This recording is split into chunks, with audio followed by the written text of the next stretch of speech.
ಮೊದಲನೆಯ ಪೂರ್ವಕಾಲದ ಇತಿಹಾಸದ ಗ್ರಂಥದಿಂದ ವಾಚನ. ಅಧ್ಯಾಯ 16. ಅವರು ದೇವ ಮಂಜೂಷವನ್ನು ತಂದು ದಾವೀದನು ಅದಕ್ಕಾಗಿ ಸಿದ್ಧಪಡಿಸಿದ ಗುಡಾರದೊಳಗೆ ಒಯ್ದು ಅಲ್ಲಿ ಅದನ್ನು ಸ್ಥಾಪಿಸಿದರು. ದೇವರಿಗೆ ದಹನ ಬಲಿಗಳನ್ನು, ಶಾಂತಿ ಸಮಾಧಾನದ ಬಲಿಗಳನ್ನು ಸಮರ್ಪಿಸಿದರು. ಬಲಿ ಹೋಮಗಳ ಅರ್ಪಣೆ ಮುಗಿದ ತರುವಾಯ ದಾವೀದನು ಸರ್ವೇಶ್ವರ ಹೆಸರಿನಲ್ಲಿ ಜನರನ್ನು ಆಶೀರ್ವದಿಸಿದನು. ಅವರೆಲ್ಲರಿಗೂ ಪ್ರಸಾದವನ್ನು ಹಂಚಿದನು. ಇಸ್ರಾಯೇಲರ ಪ್ರತಿಯೊಬ್ಬ ಪುರುಷನಿಗೂ ಸ್ತ್ರೀಗೂ ಒಂದೊಂದು ರೊಟ್ಟಿಯನ್ನು, ಬೇಯಿಸಿದ ಒಂದು ತುಂಡು ಮಾಂಸವನ್ನು, ಒಣಗಿದ ದ್ರಾಕ್ಷಗಳನ್ನು ಹಂಚಿದನು. ಸರ್ವೇಶ್ವರನ ಮಂಜೂಷದ ಮುಂದೆ ದೇವರ ಆರಾಧನೆ ಮಾಡುವುದಕ್ಕಾಗಿ ದಾವೀದನು ಕೆಲವು ಮಂದಿ ಲೇವಿಯರನ್ನು ನೇಮಿಸಿದನು. ಅವರಲ್ಲಿ ಆಸಾಫನು ಮುಖ್ಯಸ್ಥನಾಗಿಯೂ ಜೆಕರ್ಯ ಅವನ ಸಹಾಯಕನಾಗಿಯೂ ನೇಮಕಗೊಂಡರು. ಯೆಗೀಯೇಲ್, ಶೆಮೀರಾಮೋತ್, ಯೆಹೀಯೇಲ್, ಮತ್ತಿತ್ಯ, ಏಲಿಯ, ಬೇನಾಯ, ಓಬೇದೆದೋಮ್ ಹಾಗೂ ಯೆಗೀಯೇಲ್ ಸ್ವರಮಂಡಲವನ್ನು ಬಾರಿಸಲು ನೇಮಕವಾದರು. ಆಸಾಫನು ತಾಳಗಳನ್ನು ಬಾರಿಸಬೇಕಾಗಿತ್ತು. ಬೇನಾಯ ಹಾಗೂ ಯೆಹಜೀಯೇಲ್ ಎಂಬ ಯಾಜಕರು ನಿಬಂಧನ ಮಂಜೂಷದ ಮುಂದೆ ಕ್ರಮವಾಗಿ ತುತ್ತೂರಿಗಳನ್ನು ಊದಬೇಕಾಗಿತ್ತು. ಆಸಾಫನಿಗೂ ಅವನ ಜೊತೆ ಲೇವಿಯರಿಗೂ ಸರ್ವೇಶ್ವರನ ಸ್ತೋತ್ರಗೀತೆ ಹಾಡಲು ದಾವೀದನು ಪ್ರಥಮವಾಗಿ ಆ ದಿನದಲ್ಲೇ ನೇಮಿಸಿದನು. ಸ್ತುತಿಗೀತೆ.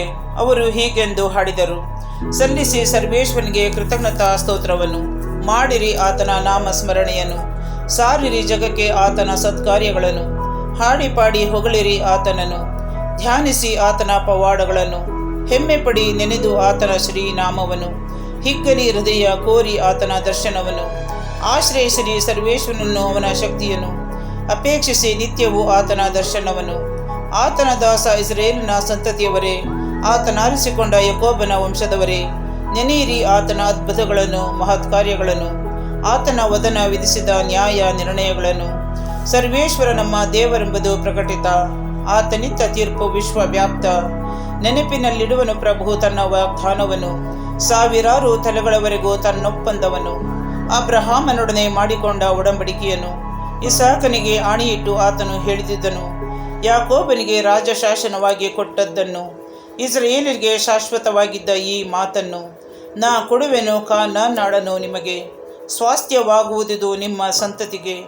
ಅಲ್ಪಸಂಖ್ಯಾತರು ಆಗಂತುಕರು ಅವರಾಗಿರಲು, ನಾಡಿಂದ ನಾಡಿಗೆ ರಾಜ್ಯದಿಂದ ರಾಜ್ಯಕ್ಕೆ ಅಲಿಯುತ್ತಿರಲು, ಅವರಿಗಾರಿಂದಲೂ ಅನ್ಯಾಯವಾಗಗೊಡಿಸಲಿಲ್ಲ.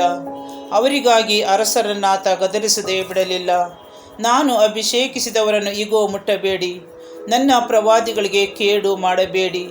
ಸರ್ವಭೂ ನಿವಾಸಿಗಳೇ, ಸರ್ವೇಶ್ವರನಿಗೆ ಹಾಡಿರಿ, ಆತನ ಮುಕ್ತಿ ಮಾರ್ಗವನ್ನು ಪ್ರತಿನಿತ್ಯವೂ ಸಾರಿರಿ. ಪ್ರಸಿದ್ಧಪಡಿಸಿರಿ ಆತನ ಘನತೆಯನ್ನು ರಾಷ್ಟ್ರಗಳಿಗೆ, ಆತನ ಅದ್ಭುತ ಕಾರ್ಯಗಳನ್ನು ಸಕಲ ಜನಾಂಗಗಳಿಗೆ. ಏಕೆನೇ ಮಹಾತ್ಮನು ಸರ್ವೇಶ್ವರ ಅತಿ ಸ್ತುತ್ಯರ್ಹನು, ಸಕಲ ದೇವರುಗಳಿಗಿಂತಲೂ ಘನಗಂಭೀರನು.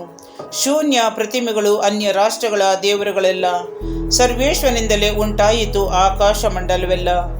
ಇವೇ ಮಹಿಮೆ ಮಹತ್ವ ಆತನ ಸನ್ನಿಧಿಯಲ್ಲಿ, ಶಕ್ತಿ ಸಂತೋಷ ಆತನ ಗರ್ಭಗುಡಿಯಲ್ಲಿ. ಶಕ್ತಿ ಸಾಮರ್ಥ್ಯ ಸರ್ವೇಶ್ವರನವೇ ಎಂದು ಜಗದ ರಾಷ್ಟ್ರಗಳು ಘನಪಡಿಸಲಿ ಆತನನ್ನು ಎಂದೆಂದು. ಆತನ ನಾಮಕ್ಕೆ ಘನತೆ ಗೌರವವನ್ನು ತನ್ನಿ, ಕಾಣಿಕೆಯೊಂದಿಗೆ ಆತನ ಮಂದಿರಕ್ಕೆ ಬನ್ನಿ. ಸರ್ವೇಶ್ವರನಿಗೆ ಮಣಿಯಿರಿ ಪವಿತ್ರ ವಸ್ತ್ರಧಾರಿಗಳಂತೆ, ಅಂಜಿಕೆಯಿಂದ ನಡುಗಲಿ ಜಗವಿಡಿ ಆತನ ಮುಂದೆ. ಕದಲದ ಸ್ಥಿರತೆಯನ್ನು ಇತ್ತನಿಹಿ ಧರೆಗೆ, ಹರ್ಷಿಸಲಿ ಆಕಾಶ ಸಂತೋಷಿಸಲಿ ಭೂಲೋಕ, ಗರ್ಜಿಸಲಿ ಸಮುದ್ರ ಮತ್ತು ಅದರೊಳಗಿರುವುದೆಲ್ಲ. ಸಾರಲಿ ರಾಷ್ಟ್ರಗಳಿಗೆ ಸರ್ವೇಶ್ವರ ರಾಜನೆಂದು, ಧರೆಗೆ ನ್ಯಾಯ ತೀರಿಸಲು ಖಂಡಿತ ಬರುವನೆಂದು. ಉಲ್ಲಾಸಿಸಲಿ ಹೊಲ ಗದ್ದೆಗಳು, ಪೈರು ಪಚ್ಚೆಗಳು, ಹರ್ಷಧ್ವನಿಗೈಯಲಿ ಕಾಡಿನ ಫಲ ವೃಕ್ಷಗಳು.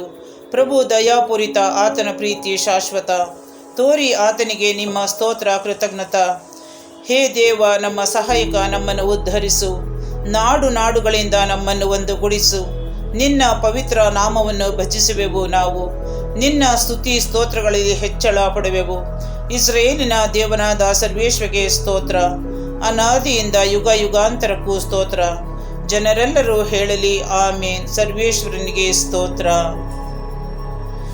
ಜೆರೂಸಲೇಮ್ ಮತ್ತು ಗಿಬ್ಯೋನಿನಲ್ಲಿ ಆರಾಧನೆ. ನಿಬಂಧನ ಮಂಜೂಷದ ಮುಂದೆ ಪ್ರತಿದಿನವೂ ಆರಾಧನೆ ನಡೆಸುವ ಜವಾಬ್ದಾರಿಯನ್ನು ಆಸಾಫ ಮತ್ತು ಅವನ ಜೊತೆ ಲೇವಿಯರಿಗೆ ಅರಸ ದಾವೀದ ಶಾಶ್ವತವಾಗಿ ವಹಿಸಿಕೊಟ್ಟನು. ಅಲ್ಲಿ ಅವರು ತಮ್ಮ ಕರ್ತವ್ಯವನ್ನು ದಿನನಿತ್ಯವೂ ನೆರವೇರಿಸಬೇಕಾಗಿತ್ತು. ಯೆದೂತೂನನ ಮಗ ಓಬೇದೆದೋಮನು ಅವನ ಗೋತ್ರದ 68 ಜನರು ಅವನಿಗೆ ಸಹಾಯಕರಾಗಿದ್ದರು. ಹೋಸ ಮತ್ತು ಓಬೇದೆದೋಮರು ದ್ವಾರಪಾಲಕರ ಮೇಲ್ವಿಚಾರಕರಾಗಿದ್ದರು. ಯಾಜಕ ಚಾದೋಕ ಮತ್ತು ಅವನ ಜೊತೆ ಯಾಜಕರು ಗಿಬ್ಯೋನಿನಲ್ಲಿದ್ದ ಸರ್ವೇಶ್ವರನ ಗುಡಾರದಲ್ಲಿ ಆರಾಧನೆಯನ್ನು ನಡೆಸಲು ನೇಮಕರಾಗಿದ್ದರು. ಸರ್ವೇಶ್ವರ ಇಸ್ರಾಯೇಲರಿಗೆ ಕೊಟ್ಟ ಧರ್ಮಶಾಸ್ತ್ರದಲ್ಲಿ ಬರೆದಿರುವ ಪ್ರಕಾರ ಬಲಿಪೀಠದ ಮೇಲೆ ಪ್ರತಿದಿನ ಮುಂಜಾನೆ ಹಾಗೂ ಸಂಜೆ ದಹನ ಬಲಿ ಅರ್ಪಿಸಬೇಕಾಗಿತ್ತು. ಅಲ್ಲಿ ಅವರೊಂದಿಗೆ ಸರ್ವೇಶ್ವರನ ನಿತ್ಯ ಪ್ರೀತಿಗಾಗಿ ಅವರನ್ನು ಸ್ತುತಿಸಿ ಸಂಗೀತ ಹಾಡಲು ಹೇಮಾನ್, ಯೆದೂತೂನ ಹಾಗೂ ಇನ್ನಿತರರು ನಿರ್ದಿಷ್ಟವಾಗಿ ನೇಮಕವಾಗಿದ್ದರು. ಸ್ತುತಿಗೀತೆಗಳನ್ನು ಹಾಡುವಾಗ ತುತ್ತೂರಿ, ತಾಳ ಮತ್ತಿತರ ವಾದ್ಯಗಳನ್ನು ಬಾರಿಸುವವರ ಮೇಲ್ವಿಚಾರಣೆಯು ಹೇಮಾನ್ ಮತ್ತು ಯೆದೂತೂನರದಾಗಿತ್ತು.